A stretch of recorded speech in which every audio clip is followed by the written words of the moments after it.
To make me submit, you need more than power.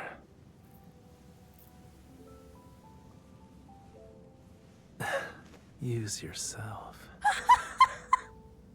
No amount of disguise can hide the moment we fell in love. Ooh. Okay, so for anyone that was here when we played main story, I was not a huge fan of Raph before this. He was maybe my number 5. But now, he's my number 4. I have a lot more of an appreciation for his lore now that I understand it more. And I also really like the Sea God and how he talks. We haven't played through that myth yet. That's next month. We're going through all the myths that I can get through next month. But who's your number 5 now? It's Zane. It's Zane. But I think it's also because Zane's, even though we played Death and Rebirth, I think there's a lot of his story that I still don't fully understand. And I think also, in just audio, like his voice doesn't really do it for me. It comes off as very monotone to me. But that's like, it's kind of like how with Raph, when it's just main story regular Raph, it comes off as very whiny for me, and the whiny Raph is not my favorite, but the lower tone Raph in like myths and when he's like super serious, like that's the type of Raph that I like. I'm not ready for this. Okay. Ooh. Wait. No. I gotta do the short hair. Wait, hold on. Pause. Let me exit out of this. I have to do the glitch. Bless Darcy for telling me how to still do this, even though they changed how things are. So if you don't know already, there is a glitch that you could do so that you can have whatever hair that you customize for the photo booth. You can have it in Kindled moments. For most. Some of them don't work because some outfits have custom hair already. So like the wedding banner, it doesn't work because all of those hairs are like custom to the outfit. At least that was my experience with Xavier and Caleb. So I don't know if maybe it's with all of them. So obviously you customize the hair, you hit apply, you go to accessory, you go to facial, and you specifically go to one of them, which is the infinite future, because this is no longer available. You press that. It was available in a promise, but because it's like out of commission, this is gonna take you out of this screen. Because it takes you out, even though you didn't fully like exit it, now you're gonna have the hair. Oh, now we go back. I wanted to make sure I had my short hair. Now we can play through Raphs. Now we can start. But Luna, hi, how are you?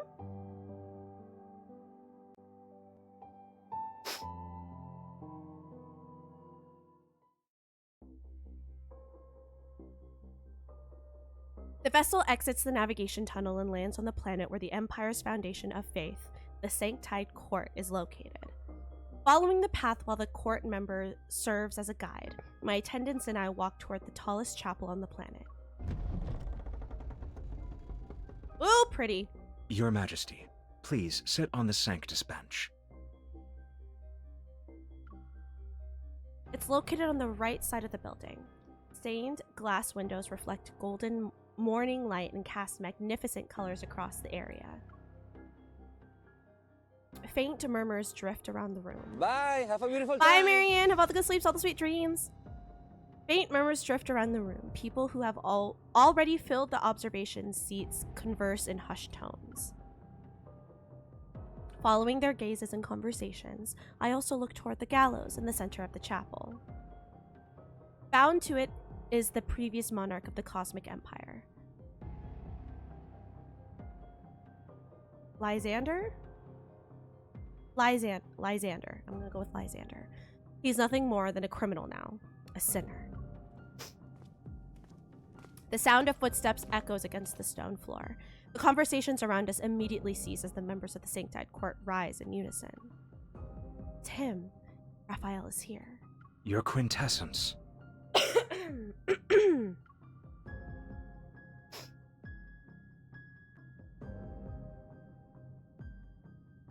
Oh, wow, this fit. Wow. Oh. Oh, this looks nice.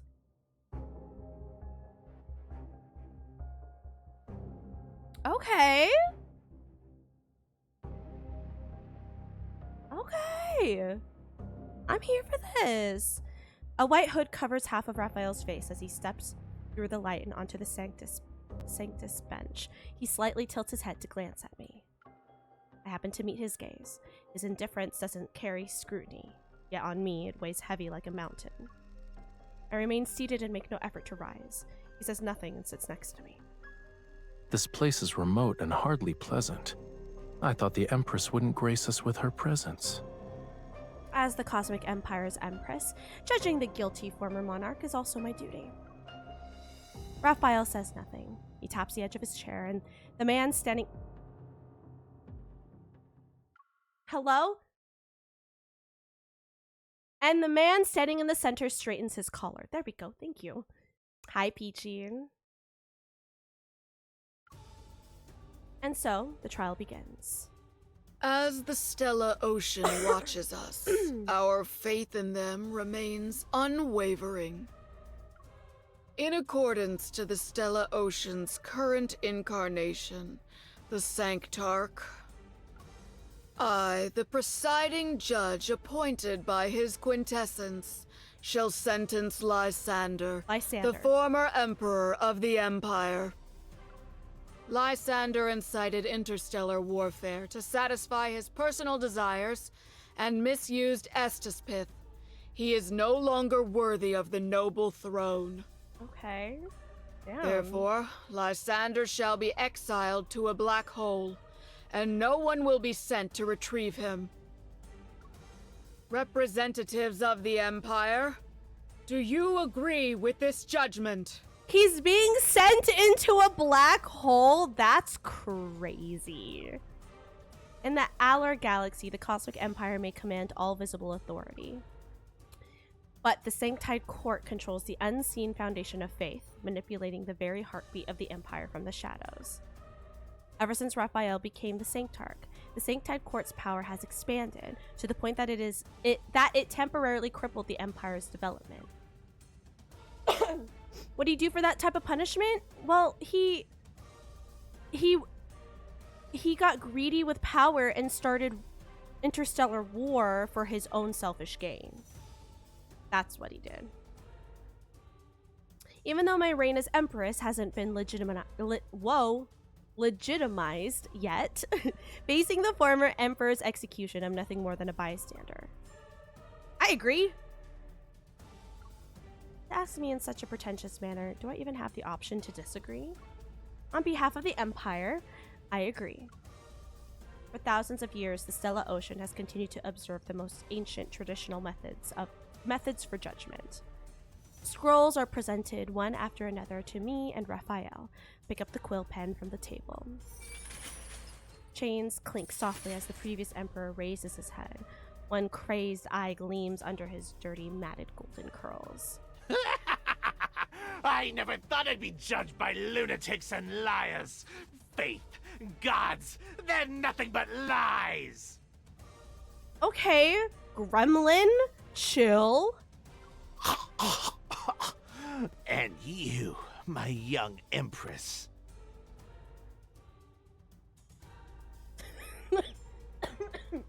I don't like him.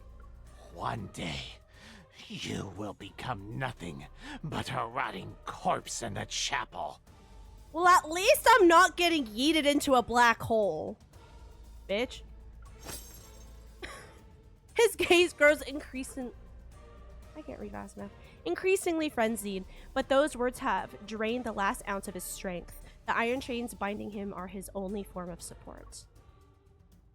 That's your fate, not mine.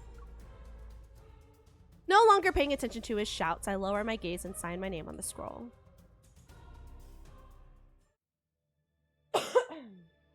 Have you ever killed anyone, Your Majesty? No. It was a joke. Once blood stains your clothes, it's difficult to remove. No? Question mark? Why do you ask? I happen to have something I want to show you. Follow me, please. Raphael turns away. I'm right behind him as we leave, and the former emperor's mad laughter and curses still echo throughout the chapel, but I don't look back.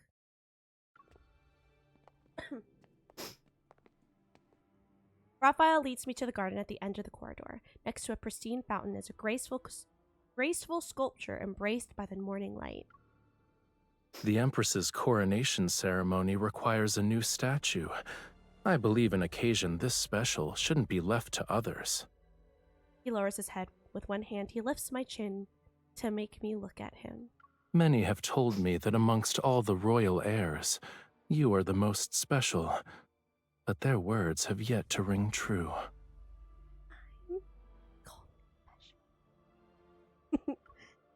Fragmented light drifts through the garden. It's as brilliant as the palace was when I first met Raphael. On that day, Raphael became the Sanctarch. As a royal heir, I stood in the great hall and looked at the young, handsome Sanctarch. He stood under the dome painting that depicted the Stella Ocean. Many have told me that the Sanctarch is skilled in the arts. But the sculpture, the eyes are too narrow and the lips are too thin. It doesn't look like me at all. With an almost insolent gaze, I examine Raphael's face, and I turn around to pick up the carving knife that was set aside. I'll carve it myself. You could say I've seen far too many statues of people. Raphael grips my hand and guides it to carve the statue's face. His grip is firm and unyielding. I feel as if I'm being controlled like a puppet. It's giving it's giving that ghost scene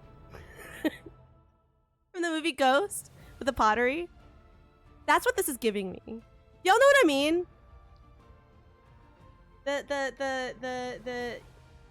Yeah. I don't know how to... Hands interlocked while doing the pottery. You know, that's kind of what it's giving. I don't think that's a thing. Wait, what do you mean? Have you ever seen the movie Ghost? I mean, I know I'm old, but that is much older than me. It's a classic. It's a classic romance. Think you imagined it? No! Don't do this to me, Evie! No! I swear, I'm not crazy. When I glance to the side, I note the indifference in Raphael's gaze. I'm at a distance where I can hear him breathe. They were just monarchs, but they believed that once they were enshrined, they would be immortal like gods. I know what you're talking about. Okay, good.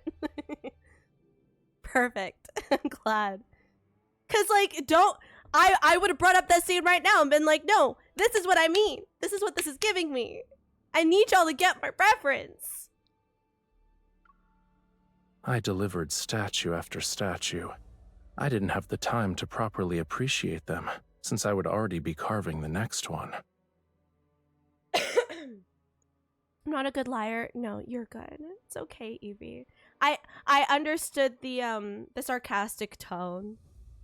Don't even worry. Also, this is the tone of Raph's voice that I like very much. Raphael gently brushes away the dust from the statue's face with his fingertips. Oh. How long do you think yours will be displayed in the Great Hall? Forever. We're actually counting, then the Sanctarch must have quite a few sculptures. The faithful dedicated them to your quintessence, after all. When people kneel before your statues, are they praying or readying themselves to be punished for their sins? The Sanctite Court is nothing more than a symbol. To me, it doesn't matter who leads it. You only need to do your duties well. As for other matters, it's possible that they're beyond the Sanctite Court's jurisdiction. Long live the Sanctarch! Long live the Sanctarch! Okay, so did we want to do that again? Did we want to roll that back and try to do that in unison this time? Because I think we can do a better take. The commotion outside the chapel reverberates at an inopportune moment. My words now seem hollow and empty. It's time. Would you like to accompany me to see those followers? Irritated, I pull my hand from Raphael's grasp. That won't be necessary. You've done so much today, your quintessence. It's time for you to rest.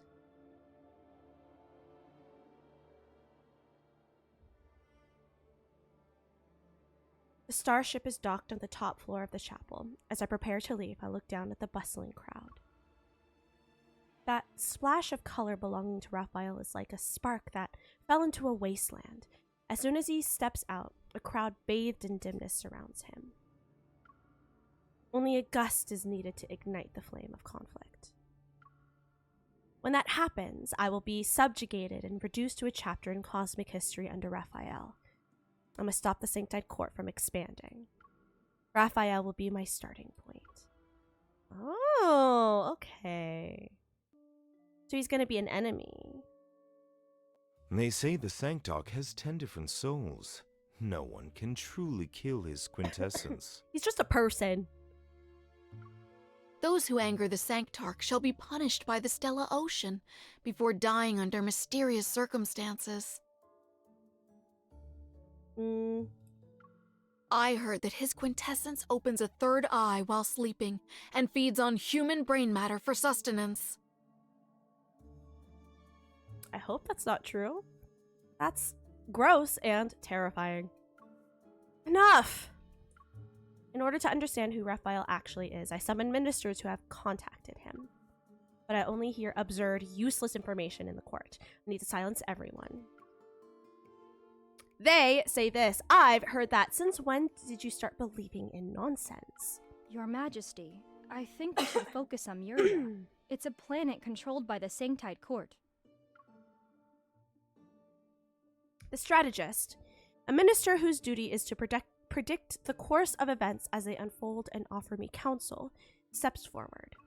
In the past, the former emperor promised that he'd hand over Muria to the Sanctarch. It was an attempt to appease the Sanctide Court because of their relentless pressure on the Empire. Muria is the Sanctarch's home planet. His quintessence lived there as a child. Moreover, Muria possesses an energy source that's extremely important to the Empire, Astaspith. Astaspith.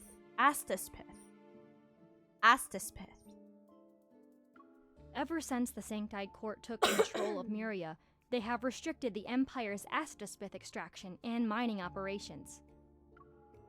Astaspith. The Empire's technological research and weapons manufacturing use Astaspith, but only Muria's oceans can produce it. There are alternative energy sources, but the Sanctide Court's actions are equivalent to strangling half of the Empire's lifeline. Raphael made a brilliant strategic move. The Sanctarch possesses a supernatural ability that lets him control others. The former emperor once told me about it. He theorized that Astaspith could affect the human body and bring forth tremendous power. It might be why the Sanctarch can use such a skill. Is Raphael obstructing the Empire's mining operations because Astaspith is extremely important to him? Maybe it's just as Lysander suspected. Astaspith is a source of his supernatural power. Seeing my train of thought, the strategist provides me with additional information. This year's Tide Prayer is approaching, and we reviewed several records. Every year on that day, the Sanctarch returns to Muria. He goes to that distant planet from the Alor galaxy just because of Tide Prayer? Grabbing a possible lead from countless thoughts, I pause, and I stand up. It seems the connection between the Sanctarch Muria and Astaspith is not a small matter. Why don't we investigate this further? Prepare a starship. Its destination is Muria. Muria.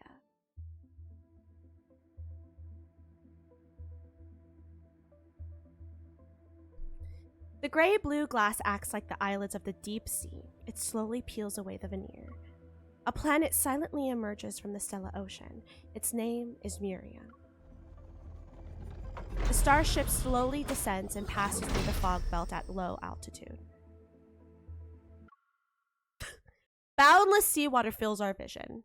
Neither pure blue nor black like stagnant water, it's a metallic rust-like gray that surrounds the remaining remnants of the land.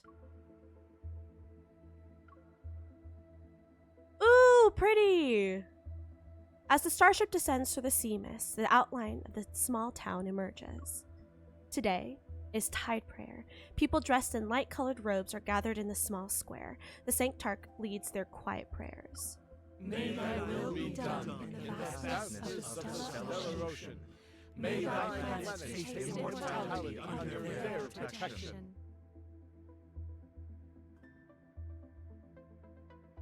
Do we have an issue with saying things in unison? Do we need to practice more? Do we need to do a few more takes? Because that was horrid. That was horrible. Hated that. I adjust the mask on my face, wrap my cloak more tightly around me, and follow the crowd to the center of the square.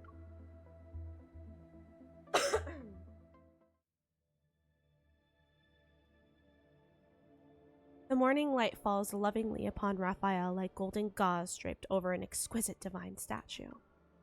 A large hood covers his face as he bestows blessings upon the people who are here for morning prayers. The radiance shall accompany Muria and all who look up to it forevermore. During the recitation, I'm only a few persons away from Raphael. Raphael raises his head. His serene gaze is akin to a floating bubble as it seemingly drifts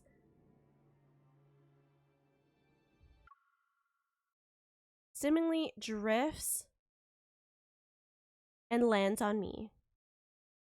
Curses. Didn't recognize me, right? I quickly lower my head, but all I see is the crowd slowly parting. A hand is extended before me. Yeah, so we've been recognized.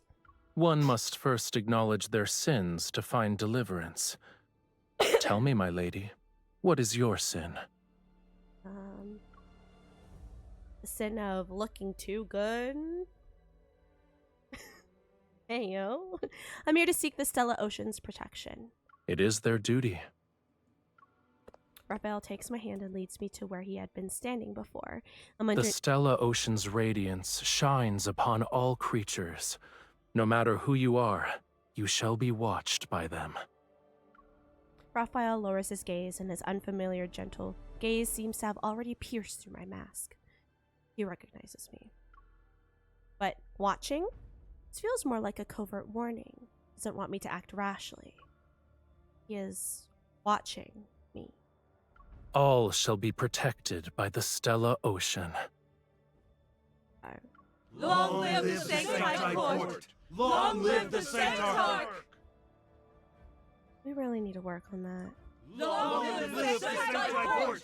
Long live the Sanctarch! It's getting worse. We really need to work on that. Guys!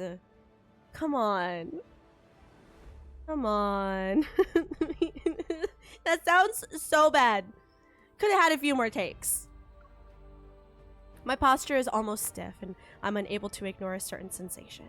Raphael is pressing a small steel dagger against my back. So the Empress has decided to attend Tide Prayer. Why didn't you tell me in advance, Your Majesty? Oh, whisper sweet nothings in my ear, goddamn. Please head back. Muria isn't a safe planet. It'd be most unfortunate if something bad were to happen. Is that a threat? Is that a threat? The chanting lingers in the air. The prayers end and people surge forward. The pressure behind me eases. The crowd instantly engulfs me as my attendants return to my side. We've been discovered. Keep following him, but be more careful. Your Majesty, the mining area was sealed off this morning. All the miners have been ordered by the Sanctide Court to withdraw. Last year's mining records show that the area was only sealed off during Tide Prayer, too. I knew it. Tide Prayer was just Raphael's excuse to return to Muria. His real objective involves Estispith. We'll stick to our original plan and go underwater. We'll look at the mining area in the sea. Please reconsider, Your Majesty. We're unfamiliar with Muria's marine environment, and there are also tide whales. Whales! Tide whales are legendary sea beasts that are extremely dangerous. They can appear and disappear without a trace, and one is capable of destroying 2 or 3 submarines. The existence of tide whales has never been confirmed. Besides, something's not right. We can't let this lead go to waste. Makes whale noises. Can you help us? Oh, this is pretty. The sunset's fiery red spills across the deck of the mining base. The steel floor reflects a metallic gleam. My attendants and I silently neutralize the station guards and decipher the submarine's access codes within the base. The submarine's lights pierce through the dark ocean. I sit in the control room as we reach the mining area at a depth of 3,000 meters. Warning. Continuous anomalous fluctuations detected in the magnetic field ahead. Navigate the area. Following the direction of the anomalies, the submarine descends. Slowly, the seawater is illuminated by a fluorescent blue light. I know it's because of the Estes pith. It melts into seawater and manifests as radiant blue specks of light. They float and shimmer with the currents. I've only seen extracted Estes pith before. I never expected it to be this bright. It could almost illuminate the entire ocean. Estes pith surrounds the submarine, and it becomes increasingly brighter as I make out a clear, dark blue path of light. At the end of it lies a sunken, abandoned structure on the seabed. Move closer to get a better look. Yes, Your Majesty.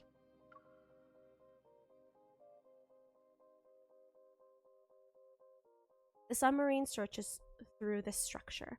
After we pass several ornately carved stone pillars, our field of vision expands. This appears to be a garden. Throughout history, Muria has experienced many instances of submersion. This place must have been a city at one point. The submarine system indicates another light source has been detected. Masses of Estes pith appear. They swirl around a colorful cluster of coral. I slowly approach. The murky seawater becomes clear and reveals a sight I can hardly believe. Is that a person? It's Raph, isn't it? The fluorescent blue ring of light softly illuminates his face, and even though I'm a considerable distance away, I still recognize it. It's Raph.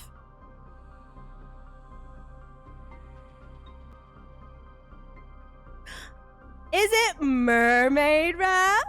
Without his mask and robes, Raphael no longer resembles a lofty Sanctarch. He rests quietly in the coral as if he's in a peaceful slumber. Raphael? Why is he here? Estes pith gathers around him and forms slender chains of energy. They pierce his body. Fluorescent blue light particles flow toward Raphael as if they're delivering energy into him. Estes pith can be directly injected into the body and become usable energy. This will surely bring unimaginable power to the Empire.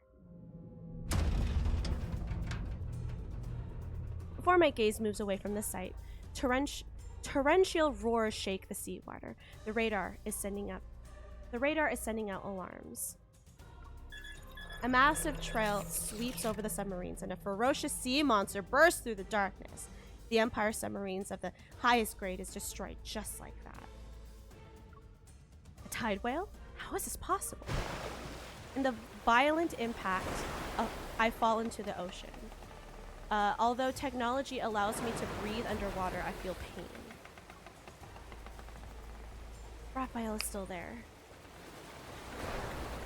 In this critical moment, I don't have time to think about how he might be someone I'm supposed to kill.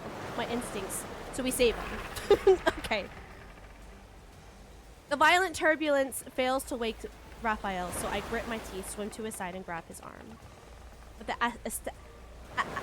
Estes pith acts like vines that are growing from his body. They're resisting me. Flames soar toward the sky from the submarine's location. I'm running out of time. When the submarine explodes, I tear Raphael out of the coral formation, and the thunderous sound causes Okay, you're moving too quick for me to read! The thunderous sound causes the seawater to churn. Oh my goodness. The sea monster's shadow looms over me, but I can't give in to fear. I use all my strength to swim upward.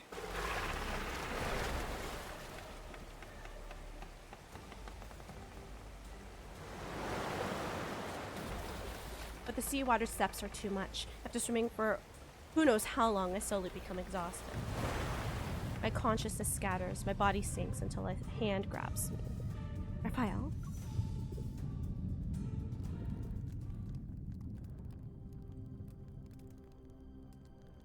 A suffocating sensation fills my chest. The water chokes me, and I wake up. After coughing a few times, I finally recover from the dizziness. There's a stove where scattered pieces of firewood burn. A light is cast on the narrow room's damp floor and walls. A box of emergency rations marked as fish is propped over the pile of firewood, and Raphael's shadow sways along with a fishy aroma.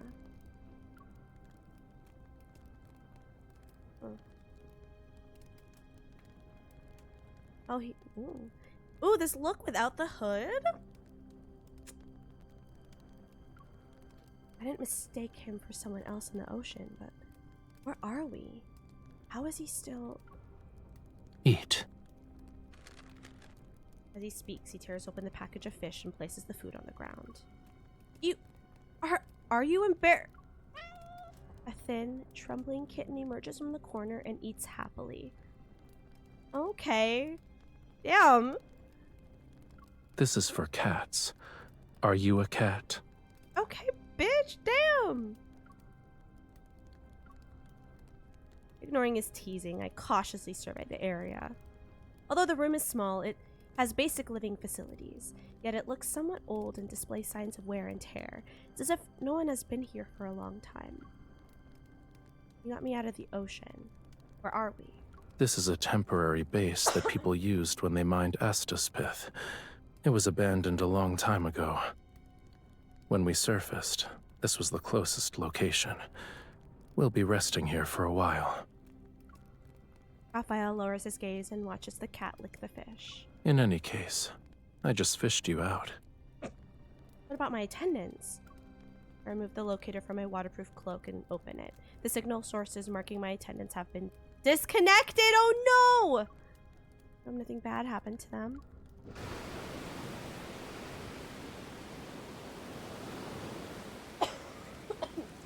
Because I'm worried about my attendant's safety, I want to leave as quickly as possible. I don't think too deeply and pull open the heavy iron door. In the endless darkness, icy rainwater and wind hit me. I can't open my eyes even though I'm near the door. With no other choice, I close the door.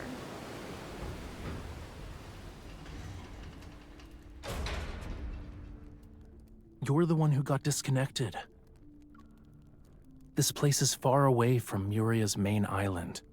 We have to wait for the storm to stop before we can leave. Your people are alive on the main island. Even if they could rescue you, it'd take at least a day. So I have to stay here with him for now. Oh no! We have to stay in an enclosed space for an X amount of time. We have nowhere else to go. Oh no, whatever shall we do? Back inside the base, I check the mechanical blade hidden on my wrist as a precaution. If I wanted to kill you, you'd already be dead. Being cautious never hurts. Ever since people started addressing me as Your Majesty, I've always had a weapon on hand. I also heard the Sanctarch experienced similar troubles. Heard? I thought you did a thorough investigation. Even though Raphael exposed my purpose, I don't panic. He has countless people who can serve as informants, and this is his home planet. Finding out what we're doing would be a simple matter. You're bolder than I imagined. I warned you, and yet you still chose to follow me here. How else can a person uncover the most valuable of secrets if they don't venture into danger? Turns out the revered Sanctarch has to absorb Estespith to sustain himself. And Estespith allows you to use those mystical arts, correct? People who know too many secrets don't live long. His words are threatening, but Raphael acts as though he's the one being threatened. Wait. The color has drained from his face in the blink of an eye. Realizing he's unwell, I cautiously sit up and move closer to observe his condition. Not sure if I'm seeing things, but there seems to be faint blue specks of light on Raphael's skin. You okay? As soon as I reach out to touch them, Raphael grabs my wrist. You've crossed the line, Your Majesty. He stares at me, and a streak of fluorescent blue light flashes in his eyes. It adopts a sharp edge. That fluorescent blue, Estispith has the exact same color. Seems my guess was correct. He's unwell. Perhaps it's because I interrupted him while he was absorbing energy. Puzzled by why I suddenly wanted to touch Raphael, I retreat and pull my hand back. Don't misunderstand. I thought that if something were to happen to you here, the conflict between the Empire and the Sanctide Court would only escalate. Assuming this conflict exists, why did you save me? Myria was once under the Empire. In other words, you're also my subject. Can a ruler stand by and watch their subject die? You're so kind. He says sarcastically. Wait, hold on, I didn't read that! Raphael turns away, his breathing heavy. Hot air leaves his nose. I stand, walk to the table, and use the firelight to find the drinking water tank in the corner. After confirming it's clean, I take a small bowl and get water for Raphael. Here, drink. He lifts his eyelids to glance at me, his expression somewhat perplexed. You did save me. I just need to rest. I'm not dying.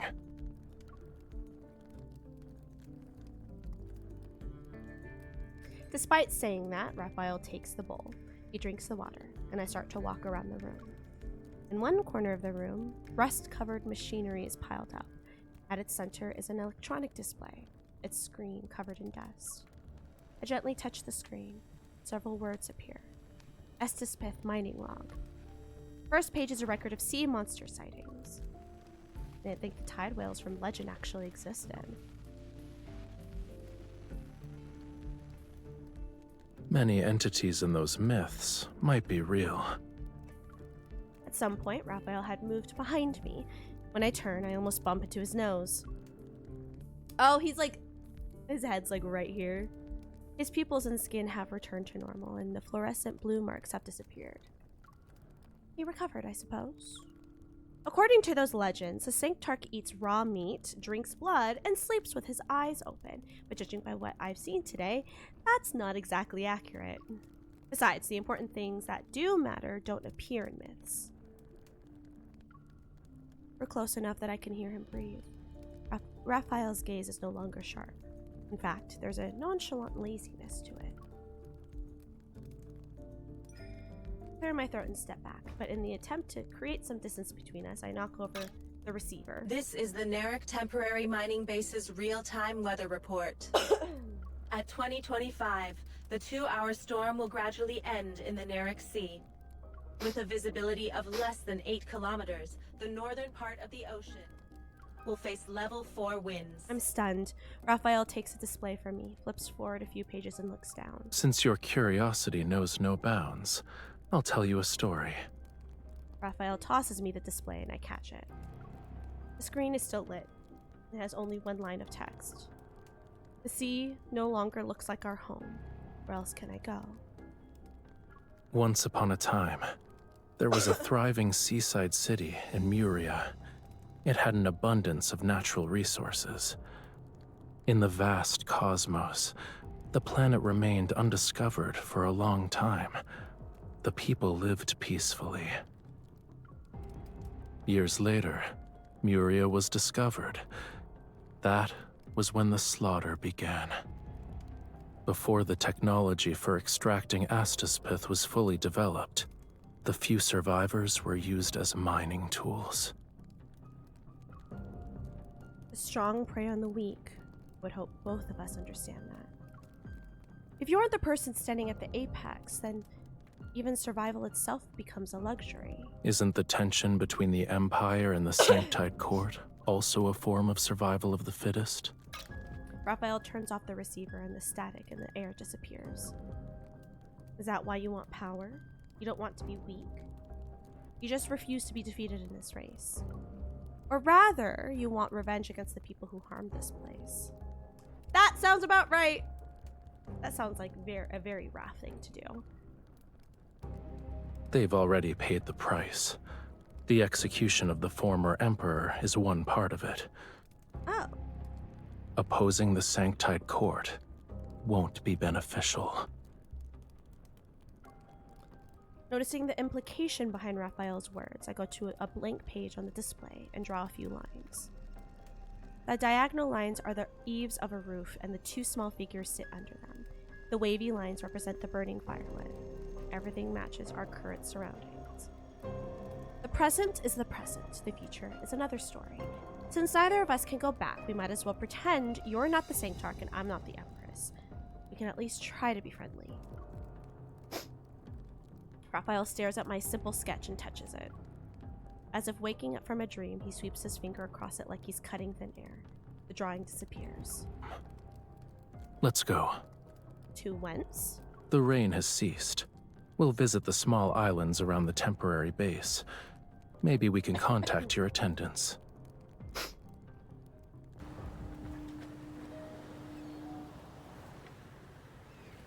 Outside, the sea surface has calmed down. This is a small, low structure built from materials that won't easily erode from seawater. Waves crash against the jetty outside the base. Droplets land on my shoes. I follow Raphael and board the speedboat at the end of the jetty. Propeller spins, stirring up the seawater. The base's figure slowly recedes into the night. After traveling for some time, a narrow strip of land emerges from the mist. The town's lights twinkle and the sea breeze carries distant, melodious, cheerful music.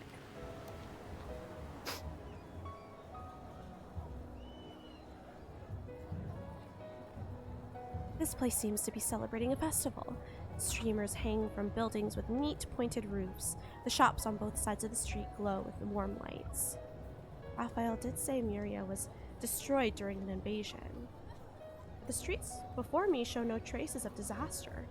Coming here from the silent, dilapidated, favorite word. Coming here from the silent, dilapidated temporary base makes me feel like I traveled through time. I just love that the writers love using my favorite word. Brings me joy every time I read it. Honestly, in a game, this is the most I've ever seen that word.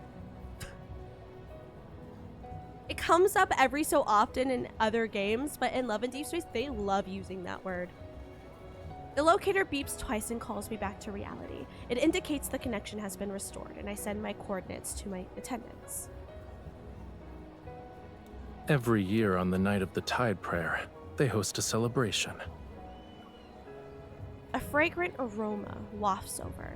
Raphael hands me a paper bowl filled with grilled fish. Take it. This is the grilled fish I owe you. Thank you. Despite expressing my gratitude, I hesitate for a moment. I don't know if I should accept it.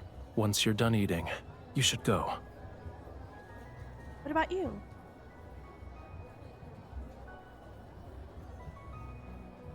No one recognizing me is a rare occurrence. I want to stay for a bit. Raphael looks relaxed, and it appears he does want to linger for such a simple reason. Honestly, Evie, you're right.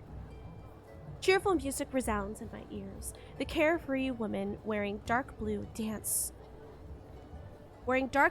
skirts step into a clearing that could hardly be called a square.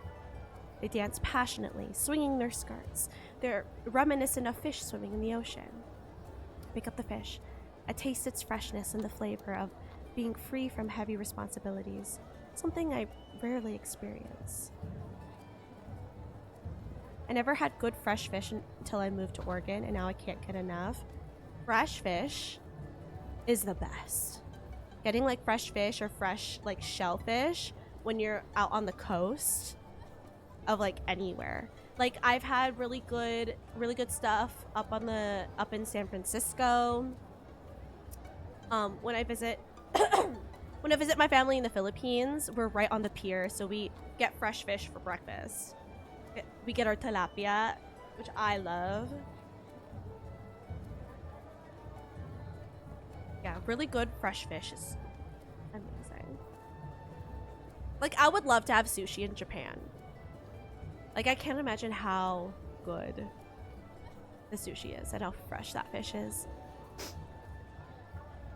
What's the name of that dance? It's not a specific dance. When the music plays, they move based on how they feel. Do you want to try?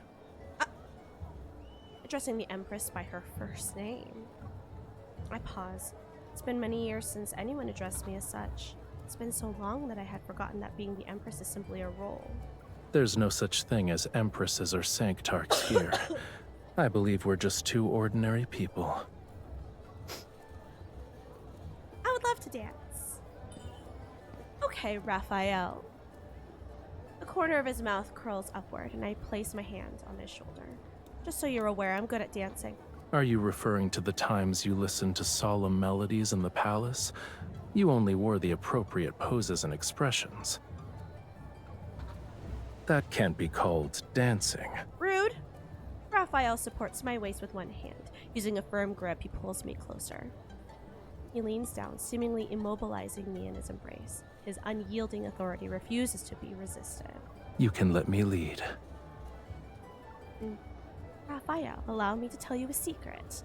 I'm not the obedient, docile person you think I am.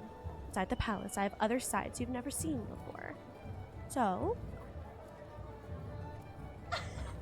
it would be MC who leads a dance with Raph. Come on. That's so in character. I push Raphael away and immediately step forward. Without giving Raphael a chance to react, I take his hand, pulling him toward me. I become the one who leads this dance. Our hands move across each other's bodies in accordance to the rhythm.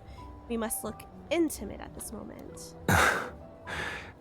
I take back what I said about not seeing how you're special.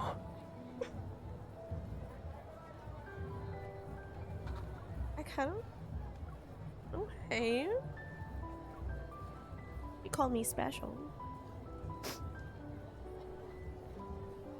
As the music gradually fades, Raphael catches me. All those final notes resound. We lock eyes. Neither of us speaks until the voices around us erupt in excitement. Only then does the air seem to rush into the space between us. Wait. I realize that all the men who have been dancing are now bowing down to kiss the back of their partner's hands. But kissing the back of one's hand has another meaning in the Empire. During a monarch's coronation ceremony, the Sanctarch kisses the back of their hand as a gesture of approval and recognition. Even though this isn't a coronation, I try to pull away, but Raphael doesn't let go. Why are you worried? This is nothing more than a meaningless kiss given to a dance partner. Oh. So it doesn't mean anything to you? Rude. How dare. You make me feel special. Hello! Oh my goodness, welcome in! My heart pounds like a drum. I assume it's because I dance so passionately. Yeah, that's why. Also, for those wondering, allergies. I apologize ahead of time for how I sound. And the little coughs and throat clearing and sniffles. I offer my hand to Raphael, and his soft lips immediately touch the back of my hand. Sensation... Hold on. The sensation tickles as it gently ripples outward. Oh.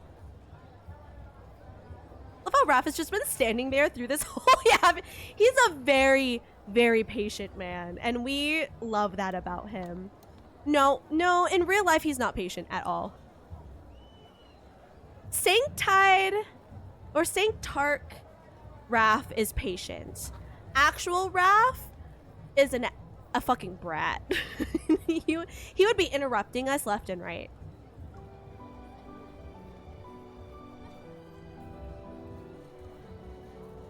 some reason, a thought appears in my mind. If there's anything that could commemorate these... Let me read! If there's anything that could commemorate these few seconds, it'd be this kiss. The locator in my cloak vibrates. My attendants are sending me a signal. When the device starts ringing, it means they've found my location. They're on their way to take me back. My freedom has already come and gone. I feel a hint of regret. Do you want to stay here? No. A thought involuntarily arises in my mind. The time I have left, what else can I do with Raphael? Right? The outfits? Platform. The outfits for this whole banner are so cool. But I really like this outfit. My gaze falls on Raphael and I realize I shouldn't dwell on it. What I must do is wait for the moment when we part ways.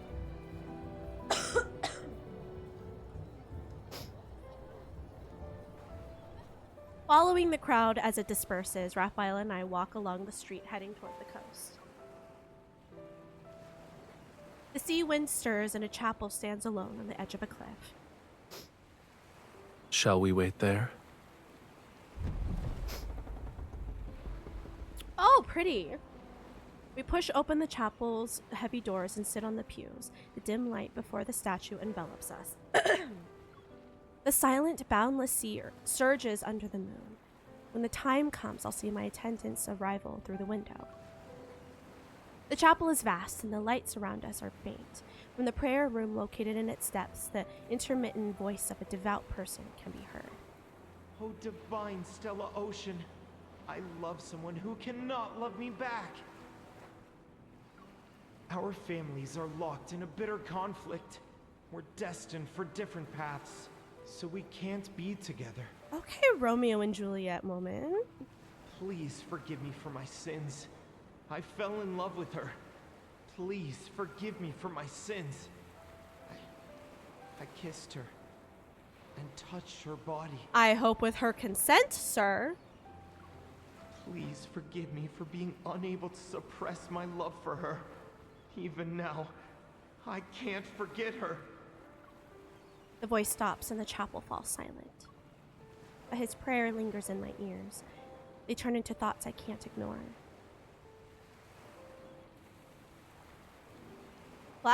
Platform!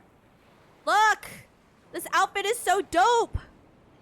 How will the Sanctite Court deal with such a sin? Hi, Nightmare.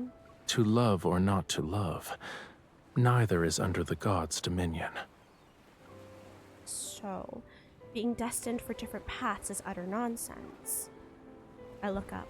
A blinding flash of lightning streaks across the sky and illuminates the chapel.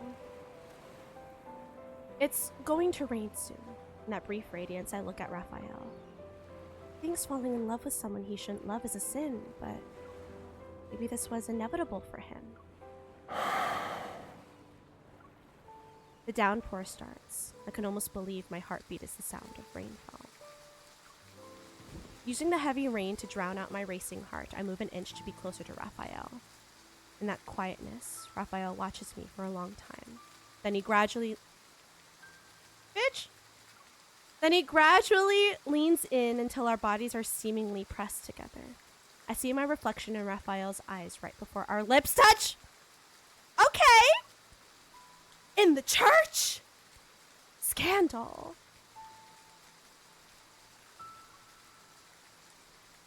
Perhaps he no longer sees an inexperienced empress. Rather, there's only a woman he still wants to be close to after stripping away every identity. It's time. You should leave. Oh. The locator continuously emits a sound as if it reached the end of a countdown.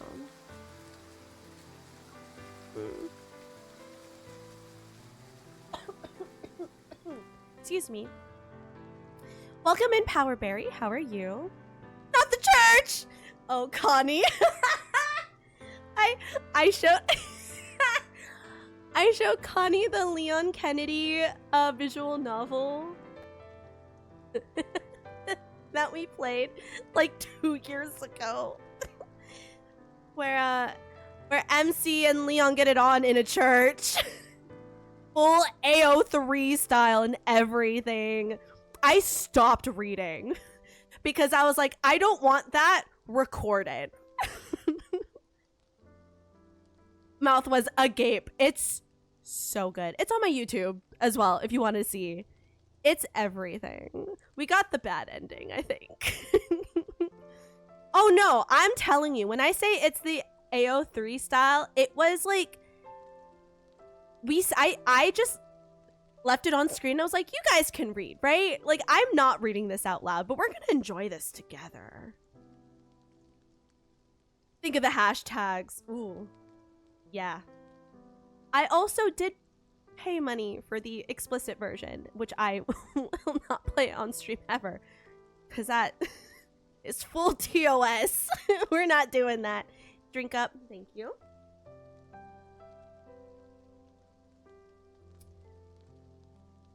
The game was wild. It was. Muria's climate is unstable. It's common for sudden downpours to come as quickly as they go. When I leave the chapel, the rain has eased. On the holographic map, the spacecraft that's here to pick me up is descending nearby.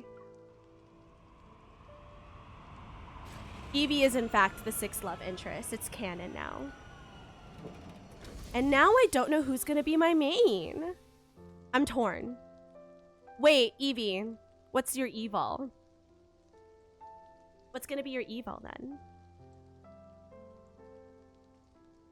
Brushing away my windswept hair, I look at Raphael as harsh light blazes behind me. I watch him move closer to the shore, one step at a time. Worry clenches my heart. Raphael, the sea has waves at least 1,000 feet high crash against the land behind him. He watches me from a distance. That's right. Don't let the NDA stop you from living your I don't truth. really want you dead anymore. Life actually feels interesting when you're the Empress. What the fuck? Like, I don't actually want you dead anymore. He says so casually. Wow. Thanks, Raph. Much appreciated, man. A tide whale leaps out of the water, its massive shadow enveloping me in the spacecraft. Raphael falls backward into the sea. Then the tide whale crashes into the ocean with a thunderous roar. I chase after them. Raphael's figure stands on the departed sea creature as it leaves behind waves reminiscent of mountain ridges on the water's surface. The claw. Courtney. That's so fair. The Raphael and the tide whale aren't enemies.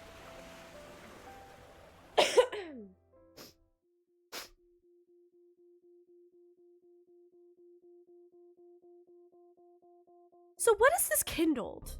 I don't see a war going on. So what could possibly be this Kindled? Because every other one has been, well, the other two that we've watched have been like, there's a war going on. So then what's Rafts? Don't answer that. I'm just speculating here.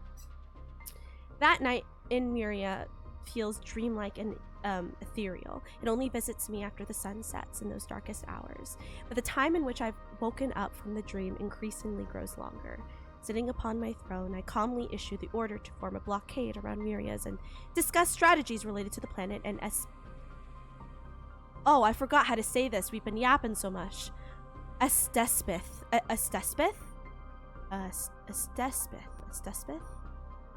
Sure, mining. As I expected, Raphael would never allow the Empire to manipulate him like this. Several Imperial officials have died, and so a banquet called the Grand Unveiling has caught my eye. The grand event organized by Raphael. Everyone in the Empire is vying for an invitation.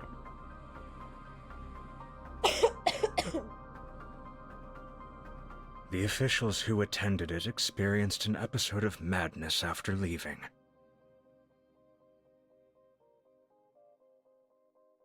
Damn, what's in those drinks?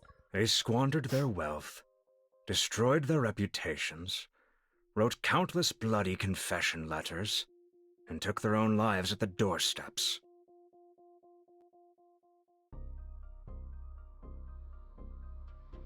Okay, but did they deserve it? I found this in their homes. The minister hands me an envelope. Opening it, I find an invitation to the grand unveiling. It's from Raphael. The Sanctarch organized this banquet and invited the Empire's most powerful ministers who wielded real authority. Their wealth and reputation are secondary. What matters is the armies under their command.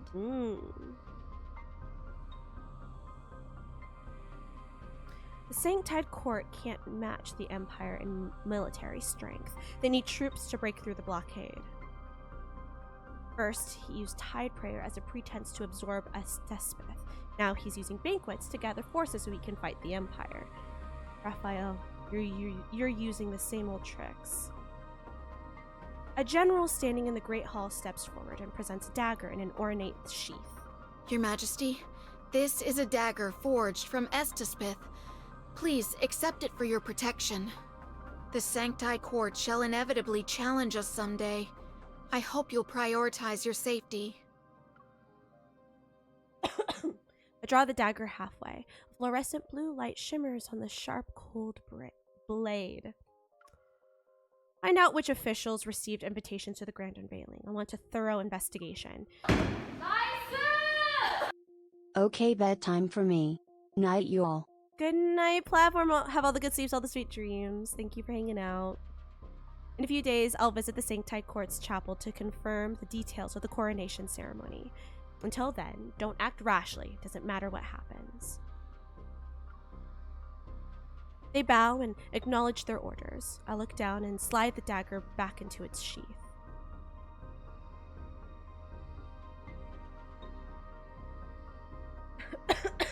Before the coronation ceremony, the Empire had already deployed troops to Muria. It was to control the Estespeth mining areas and set up extremely strict procedures. Authorization protocols have been set so that the Empire could start at any time. Estespeth became a resource under the Empire's control. It can't fall into the Sanctide Court's hands. Just like that, these forceful measures shattered the superficial peace between the Empire and the Sanctide Court.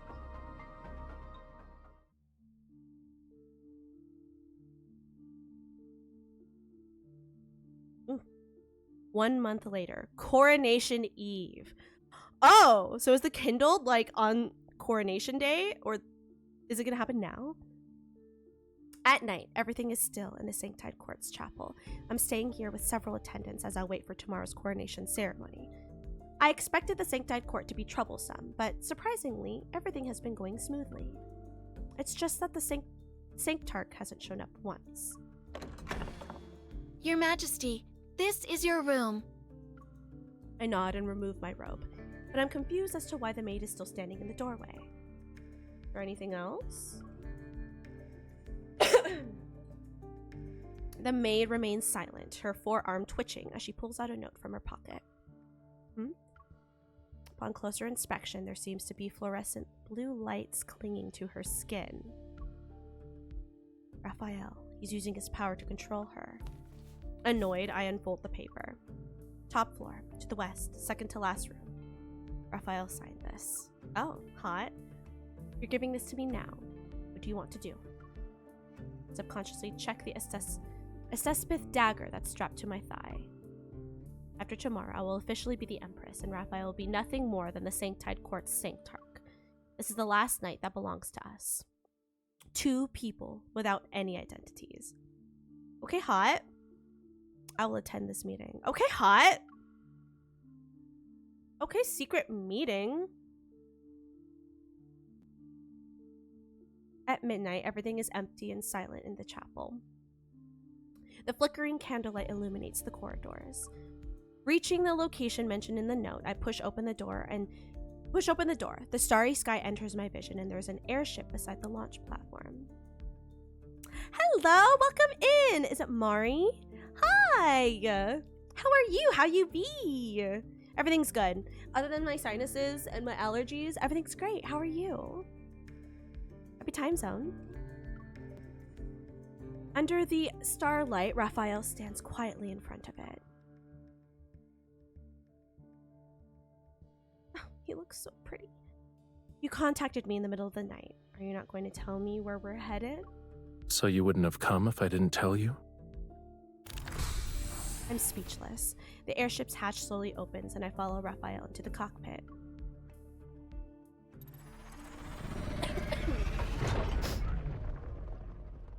Allergies in the winter, the absolute worst. In Southern California, weather has been... You're not even worried about the possibility of me kidnapping you.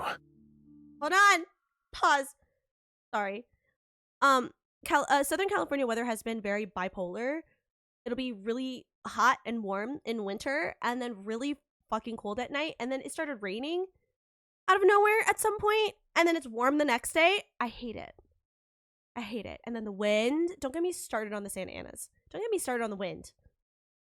It's been horrible. Okay.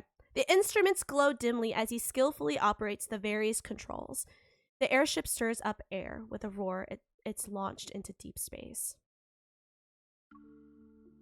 On the night before the coronation, the Sanctarch takes the Empress and runs away. It doesn't seem like a kidnapping. It's almost like... We're eloping? I mean, I wasn't gonna say that. Settling a personal vendetta. The passage grows narrower. I watch the coordinates blink as the navigation system shows that we're approaching the border. A realization dawns on me. Are you taking me to the Interstellar Fortress? You're clever. The Interstellar Fortress acts as a barrier. It's a sentinel standing in front of deep space forbidden zones. Beyond it, the area is filled with turbulence and debris. It's extremely dangerous for flying spacecraft to navigate. If you're scared, you can still change your mind. I ain't no bitch. You're here. Why would I be afraid? Perfect answer. Even so, I immediately check the safety equipment inside the spacecraft. Don't worry. I'll bring you back safely so others won't think we actually eloped.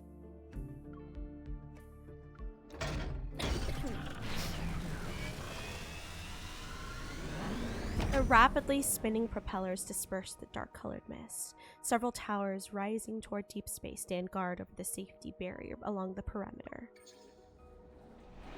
The airship enters the departure zone. Several beams of light streak across the sky and the almost transparent barrier opens up on both sides. The vast cosmos unfolds before us. In the distance, blinding light pulsates like a series of detonations.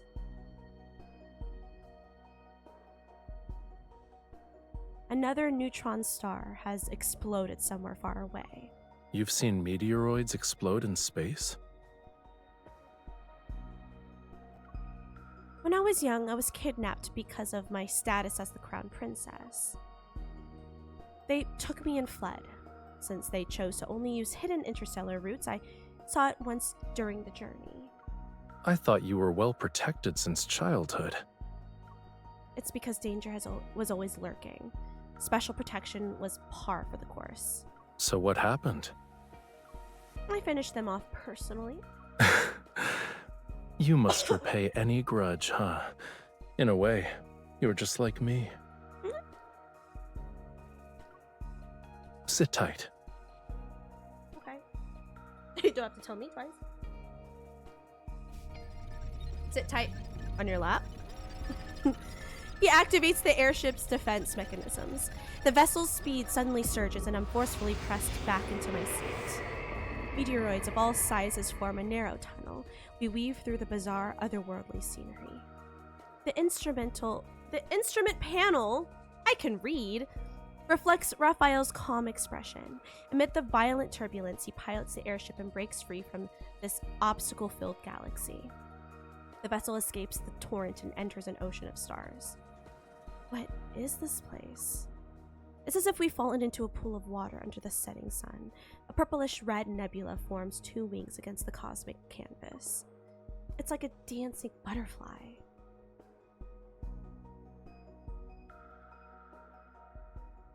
The Butterfly Nebula is the result of two meteoroids colliding. It's hidden behind the turbulence, and it's impossible to see unless you pass through the chaos. Tomorrow is your coronation ceremony. I think you should have a good gift. turn my head toward Raphael. Because I looked at the nebula for so long, the colors belonging to that ocean of stars gently veil my eyes. In my vision, Raphael is also tinted with those hues. The sight becomes a memory related to this night. It's more beautiful than when I saw it as a child. Thank you. At this moment, I seemingly have gained the freedom to be honest with my feelings. I envy those two meteoroids. One of them collided with the other. Couldn't escape their fates, yet in the process, they became a rare, beautiful spectacle. They've been shattered, broken into little pieces. Is being envious of that worthwhile? I won't accept such an outcome, and I don't believe in fate either. I believe wherever my choices lead me shall be my fate. Before I can fully process what's happening, Raphael leans toward me, his palm clad in his searing warmth, is pressed against my thigh over my clothing. Oh, so we go to the Butterfly Nebula where nobody else can find us? Intimate yet methodical, his hand moves up by half an inch. My heart skips a beat. Oh! Raphael touches my dagger. Oh. No? Yo? You know I won't start a war in Muria, so you set up a blockade around the Astaspith mining areas. We figured it out. Many have sat on that imperial throne. I thought you'd be the same as them. In the dimly lit cockpit, our breaths mingle as Raphael moves closer. I can feel his gaze on me. Judging by his expression, I realize he's aware that I brought a dagger. He also knows where it is. You're not the first ruler who wanted to kill me. But you're the first to call me by my name, and the first one to dance with me. Led the dance, even. He pushes my robe aside, but what touches me isn't Raphael's hand. It's a cold glass bottle. He tucks it under my thigh strap. The item sits next to my dagger. I found an interesting bauble. When two people drink this potion, they will form an unbreakable connection. They will share each other's joy, pain, and death. Psychotic and romantic. It's not love per se, but it's almost like it. Raphael's gentle gaze floats and settles on my lips. You can choose the dagger or the potion.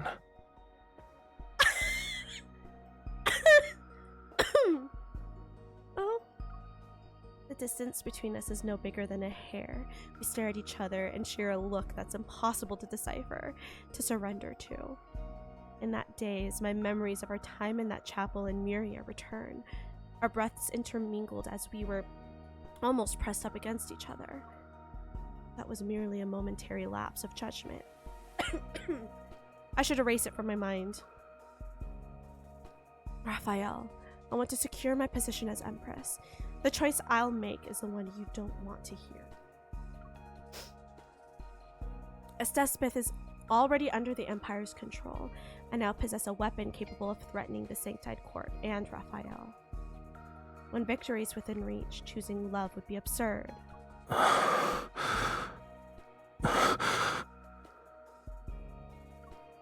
Raphael averts his gaze and moves back to create an appropriate distance between us.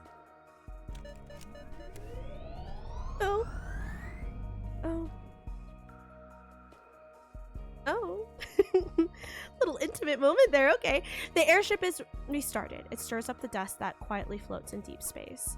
I steady myself, but as Raphael pilots the airship to leave, I can't help but look back.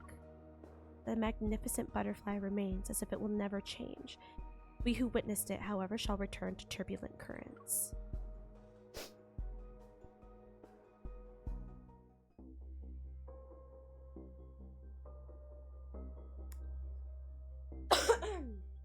Sunlight passes through the opening at the top of the dome and falls onto the sacred chapel where the coronation ceremony is held. Under everyone's watchful gaze, I stand before the stained glass window. Wearing my robes for the coronation ceremony, I look at the sculpture that belongs to me. The chapel bells ring as scheduled, but the Sanctarch has yet to appear.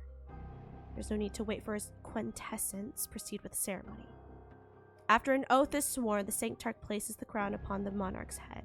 It symbolizes the Sanctide Court's approval of royal authority. Raphael isn't here, so I don't intend to continue following his president. Your Majesty.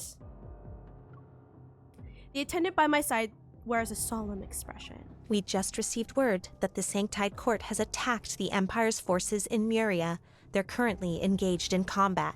Bitch! Why? I anticipated this, but my heart still sinks when I hear the news. His quintessence, the Sanctarch, has arrived. Okay, bitch! The fuck? The officiant immediately bows his head as a form of salutation. Meanwhile, I look at the gates. A stern expression is on my face.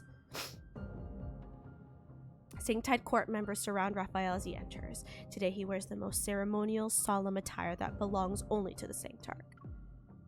The Sanctarch must think that the process of presenting the crown to the Empress is unimportant. His quintessence has only arrived now, after all. It just so happens that I share the same sentiments. Since the Empress rules over the Empire, it's natural for the Sanctide Court to not interfere. Everyone understands the meaning behind my words. The Empress doesn't need the Sanctide Court's recognition. The Imperial soldiers on standby place their hands on their swords in unison. The Sanctide Court members assume the same stance, and the atmosphere becomes tense. Raphael, at the center of everyone's attention, raises his hand slightly. The court members lower their weapons. If there is no crown, then there is no sovereignty. Surely Her Majesty has no intention of ignoring history. Perhaps my actions will set the next precedent. Raphael extends his hand toward me. It's an invitation to start the ceremony where he kisses the back of my hand. I don't move. Raphael watches me, his expression calm. A streak of fluorescent blue light flashes across his eyes. Is he controlling me? Raphael's gaze controls my movements. My consciousness scatters for a moment, and I watch myself place my hand into his palm. He's using his power to control me. He bows slightly and places a gentle, warm kiss on the back of my hand. I could only look at him. The person before me is strange and familiar. His kiss on the back of my hand overlaps with the memories of our time in Muria. Val and Raphael's time has ended. All that remains is the Empress and the Sanctarch. On behalf of the Sanctide Court, I shall bless the new Empress. The Sanctide Court shall continue to work with the Empire to establish legitimacy in the Alor Galaxy. The fluorescent blue glow and Raphael's eyes fade, and I pull my hand away. I've also been waiting for this day. For a long time. His pause is almost imperceptible. He takes the crown and places it on my head. Allow me to send a congratulatory gift. I would like to formally invite the Cosmic Empire's Empress to the grand unveiling banquet. I suppress my surprise as every gaze in the room falls upon me and Raphael. Those unaware of the truth might think Raphael's extending an olive branch toward the Empire. But I know this is a trap I can't simply refuse.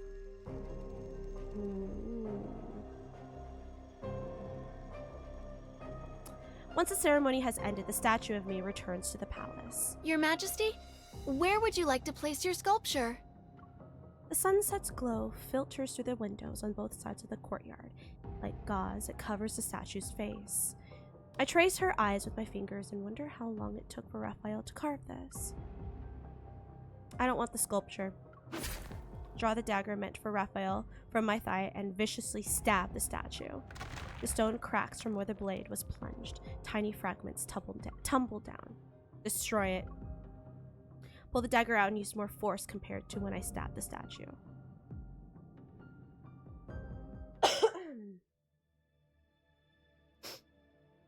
Battles have raged on in Muria for months. Daily battle reports flood in like snowflakes. The Sanctide Court has controlled Muria for a long time, and their familiarity with the oceanic planet's terrain compensates for their inferior troops. The Empire's advance is exceptionally slow. Igniting a war is merely a Pyrrhic choice. Killing 1,000 enemies means losing 800 of your own. Given the current circumstances, the best solution is to kill Raphael. At first, I'm reluctant about the banquet, but after some careful consideration, this seems to be the perfect opportunity. I shall use this chance to figure out what Raphael intends to accomplish with this death banquet.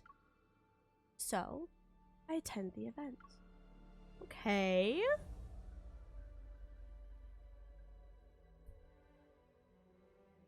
The spaceship hosting the banquet floats quietly in the cosmos. My forces remain hidden nearby to provide support at a moment's notice. Unlike ordinary spaceships, this vessel has been divided into banquet halls of various sizes. Oops, not me pressing before Its interior possesses luxurious decorations. My bad. The quiet corridor is seemingly endless. The Sanctide Court members walk ahead and lead me into the banquet hall located at the spaceship's innermost depths. His quintessence is waiting for you inside.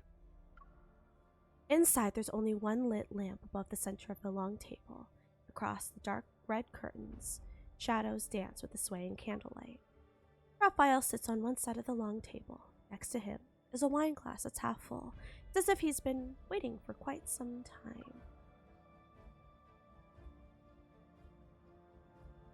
The supposedly dreadful grand unveiling banquet is drinking with the Sanctarch? I wouldn't say it's the grand unveiling banquet. I prefer to think of it as a private invitation. Everyone who has been invited to attend must first demonstrate their loyalty to the Sanctide Court. You're the only exception. But the guests are people from the Empire. Raphael raises his hand slightly, and the red curtains beside the table are opened. Beyond the glass, a statue of the Stella Ocean stands in the center of another dimly lit banquet hall.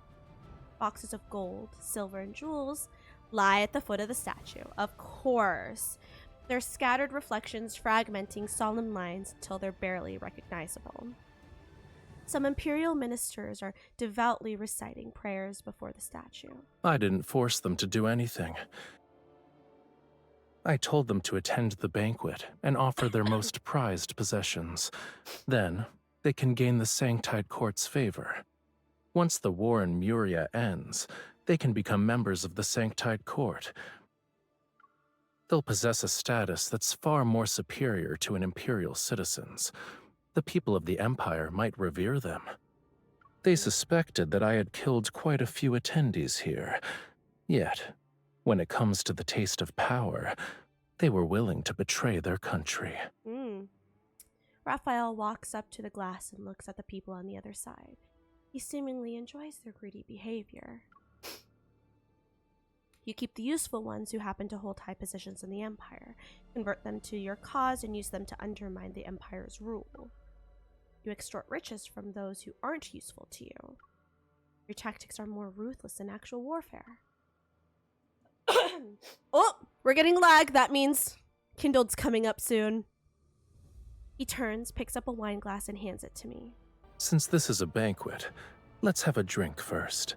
I ignore the glass and don't look at him. Constantly targeting each other will only ensure mutual destruction, but we can change our approach.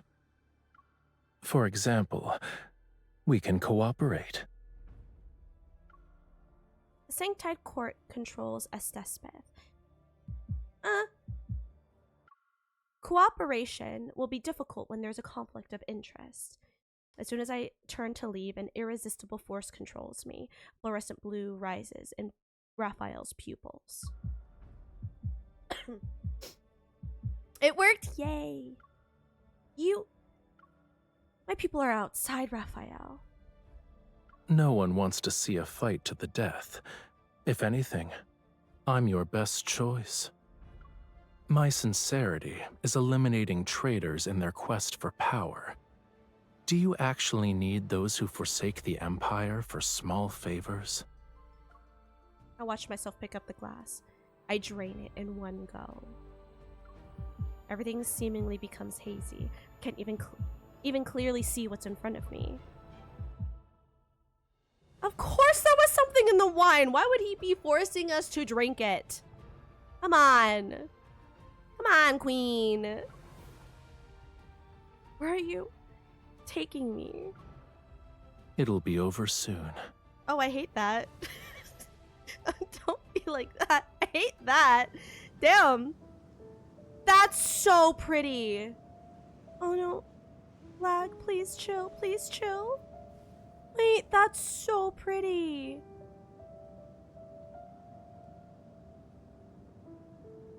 Why are we like this? Can we please load? I don't want lag. There we go. Welcome to my private domain, Your Majesty. It's so pretty.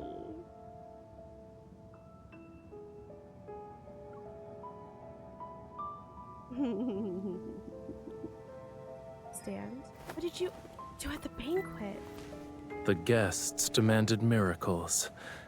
They got what they wanted. Look.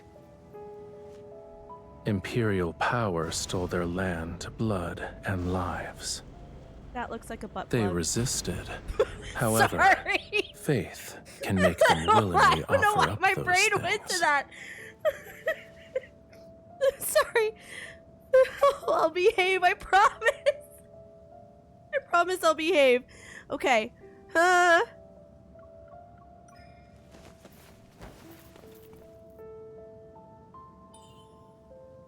Don't forget, your faith was built upon my territory. Thank God Keck is asleep. I know, right? She would hate me right now.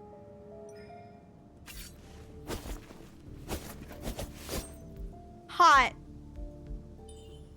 You've witnessed my choice. You can either submit to me or die by my blade.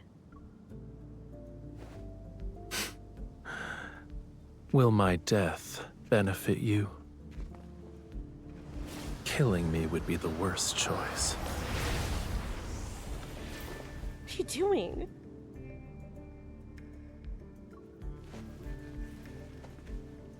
Try it. I don't mind.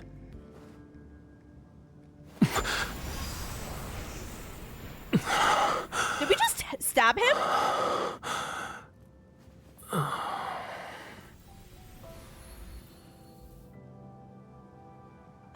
Did we just still? Huh?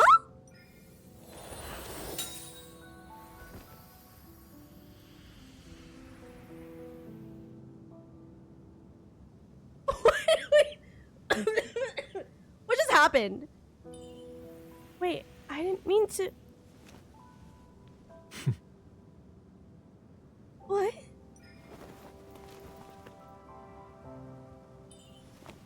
You used your power to trick me.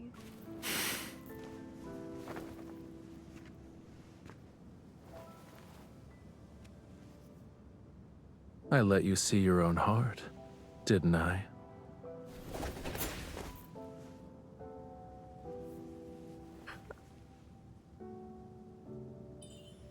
You win. Tell me what you want.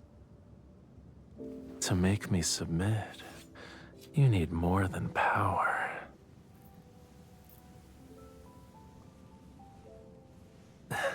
Use yourself.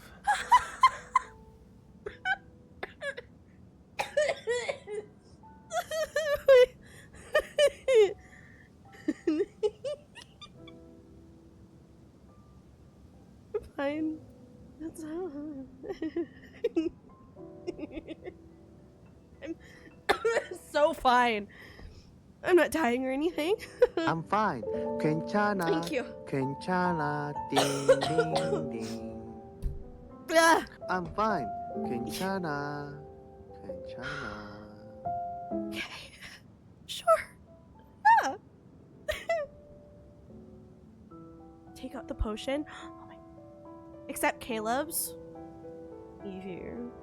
Caleb's is a ride. Oops.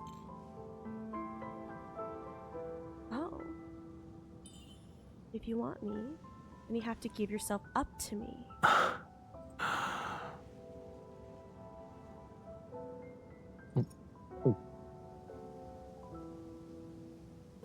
That's really pretty. Oh, that's not what I wanted, but damn.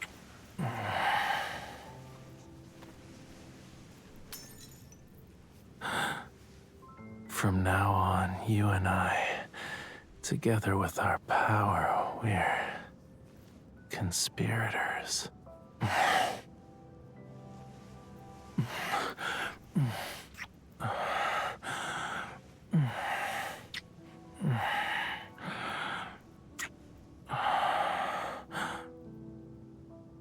Oh.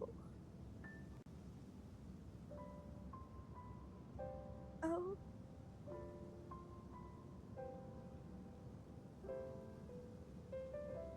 Wow. Someone has sent help to Courtney. She's struggle buzzing right now. No, it's fine. I can pick it up myself. Thank you so much, Evie. I got it. I'm fine. We're so hot, we're so fried, we're so hot, we're so fried. Oh, Keck, you missed it. You missed it. I pointed out a butt plug, and you weren't here to hate me for it. I slept for a long time on Raphael's private island. I dreamed that I was still floating and sinking in Muria's sea. Dazed, I felt a searing pain as if my soul had been split in half. There was an emptiness within my body. I didn't want to float anymore, yet as I struggled, my consciousness was slowly embraced. Even without opening my eyes, I knew it was Raphael. He's the strangest person I've met, but he's also the one I'm most familiar with. A part of himself warmly, tenderly fills me. Our lives are intertwined. The Empire's Empress, the Sanctide's court, Sanctarch. These identities are cast aside. We're simply just Val and Raphael.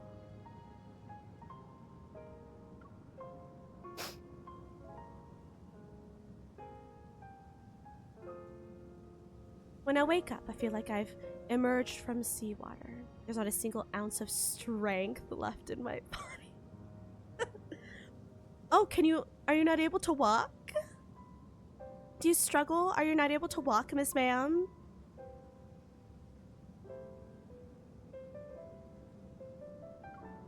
The morning light in the cosmos is more tranquil than the water's surface. It streams in through the portholes to quietly announce the arrival of dawn.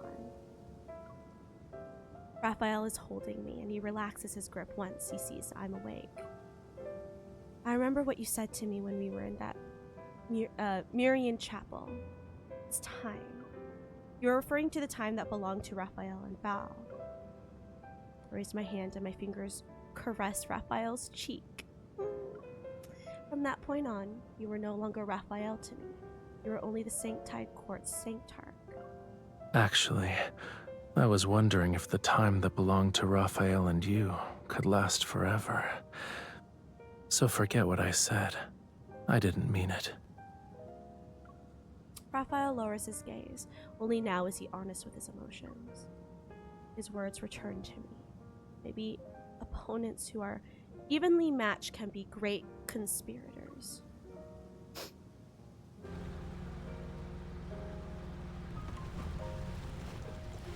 The speedboat stops in the middle of the ocean. Raphael holds my hand and he guides me to jump into the deep sea. We return to where I once discovered Raphael. As Despeth drifts like butterflies in the water, they sway with the currents. When I was little, I almost drowned. Oh. Okay, well. But that experience allowed me to discover the mysterious connection between my body and Astaspith. I can harness its energy to do some unexpected things. The way he would just went from here to his eyes closer, like, so funny. Raphael closes his eyes, and the Astaspith, I guess is how we say it, seems to have sensed his presence. They transform into slender conduits that channel energy into his body. During tide prayer, the energy in my body is almost depleted, so I need to return to Muria's seas every year. I'll be slightly weaker than usual on that day. Raphael takes my hand, and the Astaspith follows him to surround me. A cool sensation surges into my chest. I think I can feel the power you mentioned, Raphael. I've absorbed the Astasmith. Does this mean I can control others? I'll give it a try. Raphael, kiss me. Surprised for less than half a second, Raphael understands. Smiling, he approaches me. You can't test your newfound skill on me, even if I'm not being controlled by you. He caresses my cheek. Then his lips are pressed against mine. They're the only warmth in this cold seawater. Are we getting kissing noises? I'd still do it. Shut up. Don't mind me. As Raphael gently kisses me, I can sense the power that comes from Astasmith. The way that Astasmith sounds reminds me of asbestos. I kind of hate that. As well as our emotions. I think that if I stood on an open sea, mentioning love would be enough to make schools of fish follow me. They'd swim toward land.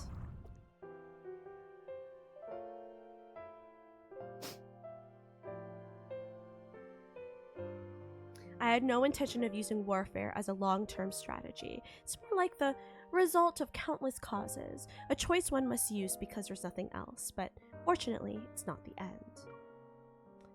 Since I can't completely eliminate the Sanctide Court, I might as well take the olive branch that Raphael extended. We'll step back and cooperate. This is a rational calculation and the outcome I want. After discussing it with the ministers, the Empire and the Sanctide Court agreed to a ceasefire in Muria. In exchange, the Sanctide Court and the Empire fairly divided the mining rights for Astasmith and clarified their respective interstellar authorities. For centuries, the power struggle between the Sanctide Court and the Empire has ebbed and flowed, but in this era, it has subsided temporarily.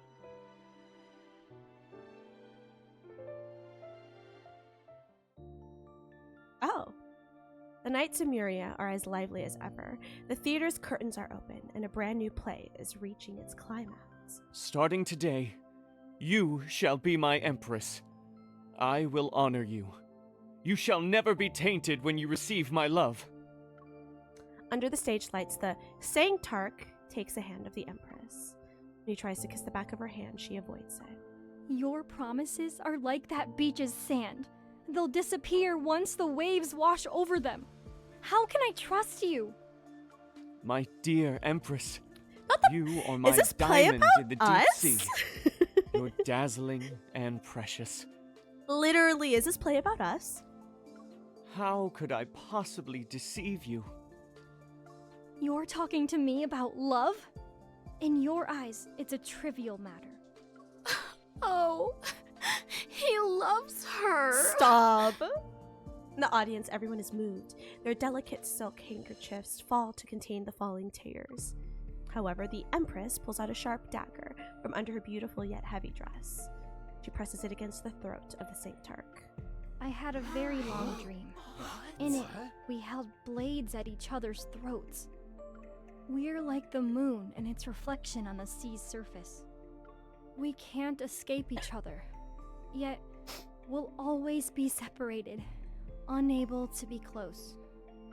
Mother, aren't they in love? Why would they want to kill each other? Hate and love are equally passionate emotions, child. You're still young.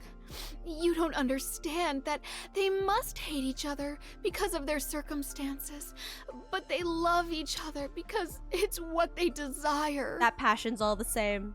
This is why we love a good enemies to lovers trope. The curious crowd frantically enters the theater to witness the love and hatred between the Sanctide Court's Sanctarch and the Empire's Empress. When someone in Muria says the word love, the sea breeze carries their story. Of course, it would be Raph's story that ends all dramatic like this. And then there were plays about us and our love. That's so Raph. That is so Raph. It's so funny. Okay, so we do need to excuse me. We need to get the second ending.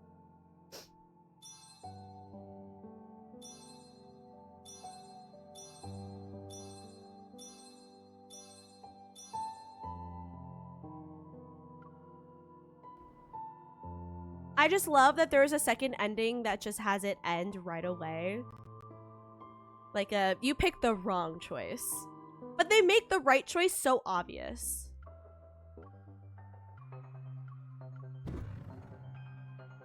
Your Majesty. Hold on. Your queen. This place is remote and hardly pleasant. I thought the Empress wouldn't grace us with her presence. We love a drama king. For sure. As in accord, I, Okay. Lysa, therefore, Let's go. represent. We saw this like 3 hours ago. Okay. I do not agree. What happens? The Empire can't be a subordinate to the Sanctite Court forever. Concessions will only encourage them to push for more. I do not agree. Lysander's punishment should be decided by the Empire. Sanctite Court has no right to interfere. He gets pissy. All is quiet in the chapel. Raphael looks at me, his gaze not revealing the seriousness I expected. Rather, there's a hint of intrigue. The Sanctite Court members immediately rise and surround me and my attendants. But Raphael raises his hand. He's signaling them to stand down. Since Her Majesty wishes to personally judge Lysander, I can make concessions. However, as the Sanctarch, I need to act on behalf of the Sanctite Court's interests if the Empress decides to take Lysander away. Understanding Raphael's warning, I remain resolved in making my decision. And just ends. I still remember the sunlight on the day I left the chapel. Resisting the Sanctite Court was easier than I imagined, but making the choice wasn't difficult. The real challenge lay in the consequences. I used all my resources in an effort to find the Sanctite Court's weaknesses, or rather, Raphael's weaknesses. Set my sights on Raphael's home planet, Myria. That's where Estespeth, the most important resource to the Empire, was located. When I attempted to control it, the Sanctite Court immediately declared war against the Empire. This protracted conflict consumed nearly half of my life. Fortunately, what I learned during that time happened while I was trapped in the depths of the chapel. Sometimes I wonder if things would have been different. Assuming the Sanctarch and I stayed in contact, maybe I would have gotten the chance to sit down and talk with him. But the wheel of history only moves forward. Even though I'm someone caught up in its momentum, I will still do my best to fulfill my duty as an empress. Excerpt from the Empress's Journal. And then it's over. So we like the first ending more. I'd say I like the first ending more. I don't know about y'all. But, I think I like the first one more.